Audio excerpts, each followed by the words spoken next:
உலகெங்கும் பறந்து வாழும் தமிழ் உள்ளங்கள் அனைவரையும் மற்றொரு வர்ணம் சேனலின் வீடியோவினூடாக சந்திப்பதை பெருமகிழ்ச்சி அடைகின்றோம். எங்களால் தொடர்ந்து வீடியோ போட முடியாமல் இருக்கின்றது வேலை பளுவின் காரணமாக. அதுபோக இதுவரைக்கும் எங்களது சேனலை சப்ஸ்கிரைப் பண்ணாமல் பார்த்து கொண்டிருக்கிற நண்பர்கள் தயவு செய்து எங்களது சேனலை சப்ஸ்கிரைப் செய்து எங்களுக்கு ஒரு ஊக்கத்தை தருமாறு மிக தயவாக கேட்டுக்கொள்கின்றோம். அப்போதுதான் எங்களுக்கும் தொடர்ந்து வீடியோ போட வேண்டும் என்ற ஒரு ஆர்வம் ஏற்படும். தாமதிக்காமல் இன்றைய வீடியோவுக்குள் செல்லலாம் நண்பர்களே. இன்றும் நாங்கள் ஒரு சுவாரஸ்யமான விஷயத்தோடு தான் வந்திருக்கின்றோம். மிக சிறிய விஷயம்தான், ஆனால் அநேகமானவர்களுக்கு தெரிந்த விடயம்தான். முழுமையாக இது தெரிந்திருக்குமா என்று கேட்டால் ஒரு கேள்விக்குரியதான். அந்த வகையில் இன்று யூகேயில் உள்ள ஒரு விஷயத்தை தான் நாங்கள் பார்க்க இருக்கின்றோம். அதாவது யூகேயில் உள்ள வாகனங்களுக்கு எவ்வாறு நம்பர் பிளேட் என்று அழைப்பார்கள், அது எவ்வாறு இங்குள்ள டிவிஎல்ஏயினால் ஒழுங்குபடுத்தப்படுகின்றது சம்பந்தமாக தான் பார்க்க இருக்கின்றோம். அநேகமான நண்பர்களுக்கு, அதாவது ஐக்கிய ராஜ்யத்தில் வசிக்கும் அநேகமான நண்பர்களுக்கு யூகே நம்பர் பிளேட்டை வைத்து அந்த வாகனத்தின் முதல் பதிவு செய்யப்பட்ட ஆண்டை அல்லது தயாரிக்கப்பட்ட ஆண்டை கணிப்பது பற்றி தெரிந்திருக்கும். ஆனால் அந்த வாகன இலக்கத்தாடுகள் சம்பந்தமான முழுமையான விடயங்கள் தெரிந்திருக்குமாக என்று கேட்டால் அது சற்று சந்தேகம்தான். தெரிந்தவர்கள் இருப்பார்கள், நான் பொதுவாக பெரும்பான்மையாக கதைத்துக் கொண்டிருக்கின்றேன். அந்த வகையில் யூகேயில் உள்ள நம்பர் பிளேட்டில், அதாவது முதலில் வரும் 2 ஆங்கில எழுத்துக்கள், முதலில் வரும் ஆங்கில எழுத்து அந்த வாகனம் முதலாக பதிவு செய்யப்பட்ட போது பதிவு செய்யப்பட்ட ரீஜனை குறிக்கும். உதாரணமாக ஸ்காட்லாண்டில் ஒரு வாகனம் பதிவு செய்யப்படுகின்றார் என்றால் அங்கே உள்ள முதல் எழுத்து எஸ் ஆக இருக்கும். அதே போன்று வேல்ஸில் பதிவு செய்யப்பட்ட வாகனத்தின் முதல் எழுத்து சி ஆக இருக்கும். அதே போன்று இங்கிலாந்தில் நிறைய ரீஜன் இருப்பதனால் இங்கிலாந்தில் ஒரு எழுத்து அல்லாமல் ரீஜனுக்கு ரீஜன் எழுத்து மாறுபடுகின்றது. அதாவது பர்மிங்ஹாமாக இருந்தால் பி, மான்செஸ்டர் லிவர்பூல் ஏரியாவாக இருந்தால் எம், லண்டனாக இருந்தால் எல். இது மிக வெளிப்படையாக பார்த்து தெரிந்து கொள்ளலாம். இதுபோக இன்னும் டீட்டெயிலாக பார்க்க வேண்டிய சில நம்பர் பிளேட்டுகளும் இருக்கின்றது. அதாவது வெளிப்படையாக பார்த்தால் தெரியாது. உதாரணமாக கார்டன் ஆஃப் இங்கிலாந்து ஜியில் ஆரம்பிக்கும் ரீஜன் இருக்கின்றது. அது கென்ட் ஏரியா வரும், கென்ட் சசெக்ஸ் ஏரியாக்கள் வரும் அந்த ஜிக்குள். அதுபோல டி செஸ்டருக்குரிய ஏரியா, சிவிஸ்பரி செஸ்டர் ஏரியாக்கள் வரும். இ வந்து எஸ்எக்ஸ். அதுபோக ஃபாரஸ்ட் அண்ட் ஃபென்ஸ் எஃப்பில் தொடங்கும் நம்பர் பிளேட்டுகள் நாட்டிங்ஹாம் லிங்கோன் ஏரியா வரும்.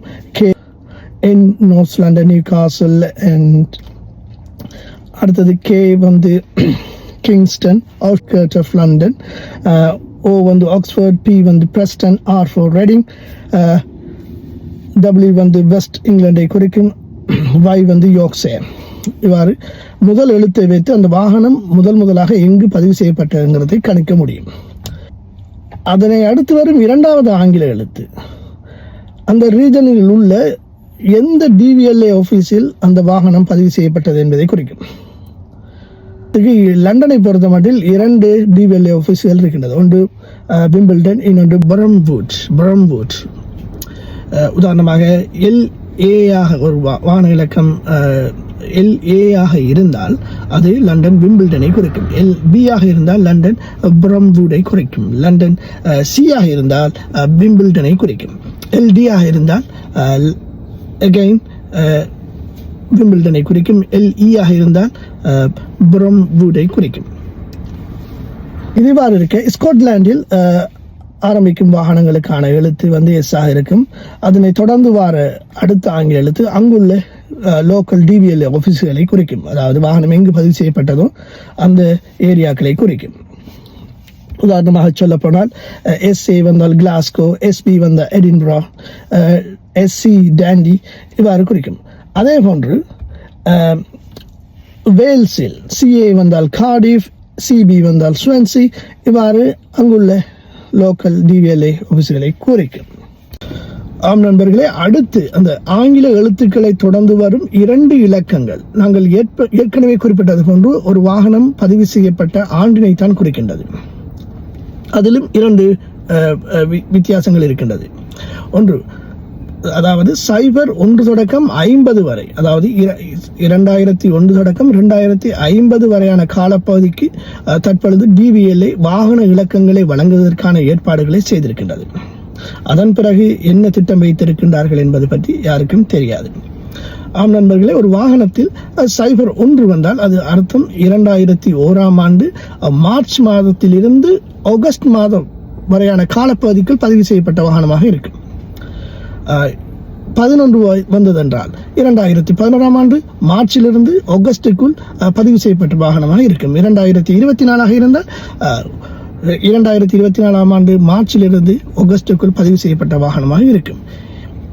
ஆனால் செப்டம்பரிலிருந்து அடுத்த வருடம் பிப்ரவரி வரையான காலப்பகுதியில் பதிவு செய்யப்பட்ட வாகனமாக இருந்தால் அந்த ஒரு ஆண்டின் கடைசி இலக்கத்தோடு 2 இலக்கத்தோடு 50 கூட்ட வேண்டும். உதாரணமாக 2011ஆக இருந்தால் அந்த 11ஓடு 50 கூட்ட வேண்டும், 61 வரும். 2021ஆக இருந்து அது செப்டம்பர் தொடக்கம் பிப்ரவரி காலப்பகுதிக்கு பதிவு செய்யப்பட்ட வாகனமாக இருந்தால் அதோடு 50 கூட்ட வேண்டும், 71 வரும். 2024ஆக இருந்தால் 74 வரும். 2025ஆக இருந்தால் 75 வரும். இவ்வாறு தான் இந்த வாகனங்களுக்கான இலக்கங்கள் DVLA-யினால் வழங்கப்படுகின்றது. அடுத்து வரும் 3 ஆங்கில எழுத்துக்கள் முற்றுமுழுதாக ரேண்டமான எழுமாற்றாக வழங்கப்படுகின்றது. ஒரு வாகனத்தை தனிமைப்படுத்தி காட்டுவதற்காக யூனிக்காக வழங்கப்படுகின்றது. இதில் ஐயும் கியூவும் என்ற எழுத்து தவிர்க்கப்படுகின்றது. ஐ தவிர்க்கப்படுவதற்கான காரணம் அது ஒன்றோடு கன்ஃபியூஸ் ஆகிறதுக்கு நிறைய வாய்ப்பு இருக்கின்றது. அதுபோக கியூ ஸ்பெஷல் வெஹிக்கிள் எழுத்து மாத்திரம்தான் வழங்கப்படும். பொதுவாகவே UK-யில் நம்பர் பிளேட்டில் 3 எழுத்துக்கள் தவிர்க்கப்படும். IQZ. Z முதல் 2 வரும் ஆங்கில எழுத்தில் வழங்குவதை தவிர்த்துக் கொள்வார்கள். பின்னால் வரும் 3 ஆங்கில எழுத்தில் சில நேரங்களில் வழங்குவார்கள், ஆனால் மிக மிக அரிது. இதுபோக இங்கு UK-யில் இன்னும் ஒரு நாடு இருக்கின்றது, நோர்தர்ன் அயர்லாந்து, அதாவது வட அயர்லாந்து என்று அழைக்கப்படும் நாடு இருக்கின்றது. இங்கு மற்றைய 3 நாடுகளிலும் பின்பற்றப்படும், பிரிட்டனில் பின்பற்றப்படும், பிரிட்டனுக்குரிய நாடுகளான இங்கிலாந்து, வேல்ஸ், ஸ்காட்லாந்தில் பின்பற்றப்படும் விதிமுறை இங்கு கிடையாது. இங்கு வித்தியாசமான விதிமுறையை DVLA பயன்படுத்துகின்றது. அதாவது முதலில் 3 ஆங்கில எழுத்துக்கள், அதனைத் தொடர்ந்து 4 இலக்கங்கள். முதல் 2 ஆங்கில எழுத்துக்களும் ஏனைய நாடுகளை போன்று